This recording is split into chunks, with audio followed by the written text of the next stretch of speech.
ये तो रॉकी भाई भी बता देंगे। 0.6 प्लस 0.7 1.3 होते हैं। पाइथन को क्यों नहीं आ रहा है फिर? वॉलेट में कम से कम 1.3 रुपीज होने चाहिए, तभी ऑर्डर प्लेस होगा, नहीं तो शॉर्ट ऑन कैश प्रिंट हो जाएगा। Run code. अरे मेरे पास पैसे है।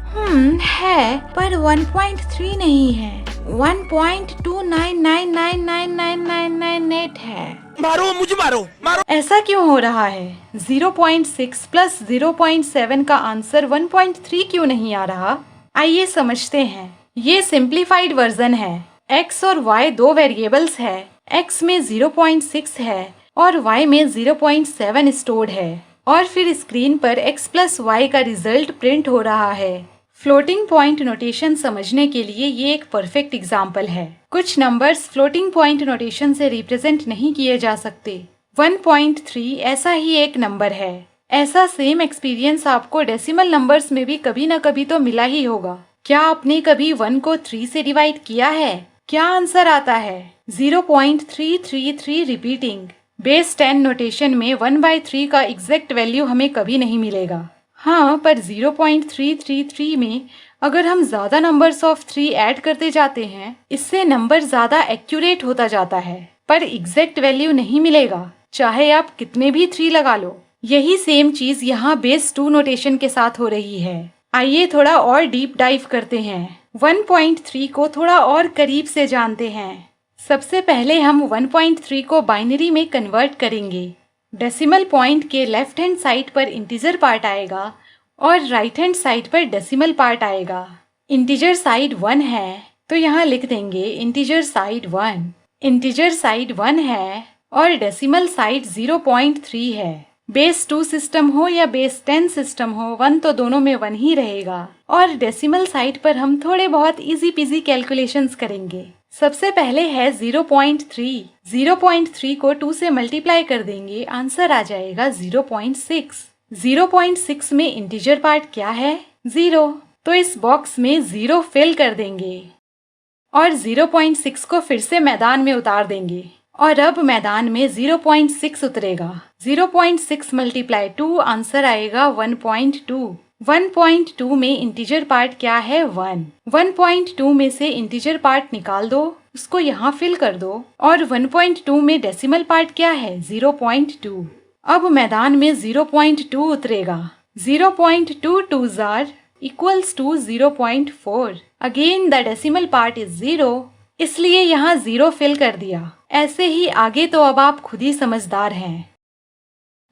यहाँ कुछ हो रहा है। ये पैटर्न रिपीट हो रहा है। सेम यहाँ बाइनरी में भी 1001 रिपीट हो रहा है और ये हमेशा रिपीट होता रहेगा। अब यहाँ प्रॉब्लम ये है ना कि कंप्यूटर इनफाइनाइट बिट्स स्टोर नहीं कर सकता। आपका कंप्यूटर या तो 32 बिट होगा या फिर 64 बिट होगा, इसीलिए कंप्यूटर को 0.3 रिप्रेजेंट करने में दिक्कत होने लगती है। चलिए अब हम सेकेंड स्टेप की ओर बढ़ते हैं। 1.3 को फ्लोटिंग पॉइंट नोटेशन में कन्वर्ट करते हैं। 1.3 को 32 बिट फ्लोटिंग पॉइंट नोटेशन में कन्वर्ट करते हैं। इस टेबल में मेंटिसा को 23 बिट्स असाइन किए हैं और एक्सपोनेंट को 8 बिट्स मिले हैं, और ये फर्स्ट बिट साइन बिट है। ओके, सबसे पहले हमें बाइनरी पॉइंट को लेफ्ट मोस्ट 1 के जस्ट बाद लगाना होता है। लेफ्ट मोस्ट 1 के जस्ट बाद मूव करना। ऐसा करने में बाइनरी पॉइंट कितने बिट्स मूव हुआ वो हम यहाँ एक्सपोनेंट में लिखते हैं, पर इस केस में तो binary point already left most 1 के जस्ट बाद है।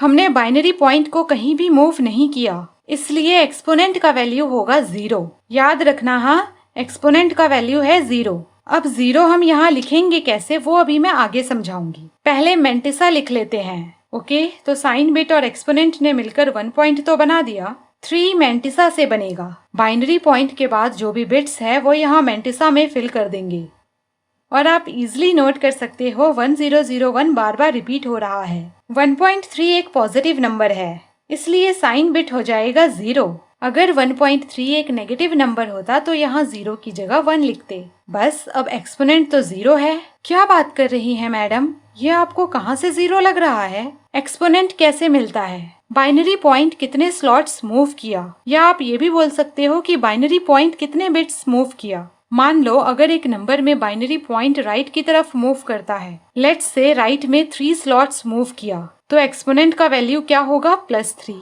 और अगर बाइनरी पॉइंट लेफ्ट में 3 स्लॉट्स मूव होता है, तब एक्सपोनेंट का वैल्यू होगा -3। तो ये जो काउंटिंग है ना, -3, 0, 3, ये ना डेसिमल में है। हम इसको बाइनरी में कन्वर्ट करेंगे। जो भी एक्सपोनेंट का वैल्यू आया है उसमें 127 ऐड कर देंगे। तो 0 + 127 कितना हुआ? 127। और ये 127 ही लिखा है।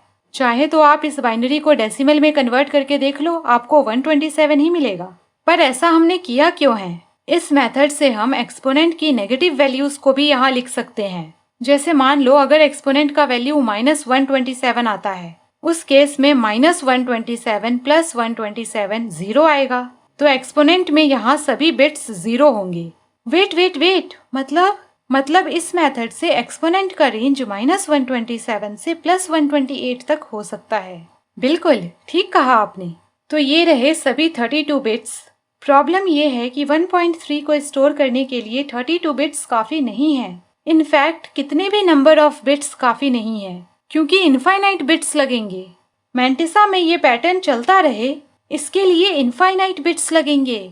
ओके, तो 1.3 के सभी बिट्स तो हमने यहाँ लिखे ही नहीं है, इसीलिए ये नंबर 1.3 नहीं है, 1.3 के क्लोज है। अगर आपका कंप्यूटर 64 बिट है, तब ये नंबर 1.3 के और क्लोज होगा। मतलब नंबर ऑफ बिट्स बढ़ाने से ज़्यादा प्रिसाइज नंबर मिलेगा। तो अब क्या करें? हाथ पर हाथ धरकर बैठे रहे? पाइथन में एक इनबिल्ट लाइब्रेरी है जिसका यूज़ करके हम इस इशू को फिक्स कर सकते हैं। ओके, तो अब इस डेसिमल फंक्शन का यूज़ करेंगे। 0.6 को as a string decimal function में पास कर देंगे। सेम यही 0.7 के साथ भी करेंगे। Run code. हुर्रे, अब आउटपुट 1.3 आया है। और कोई इंटरेस्टिंग टॉपिक समझना चाहते हो पाइथन में? बस टॉपिक कमेंट कर दो, झट से वीडियो आ जाएगा।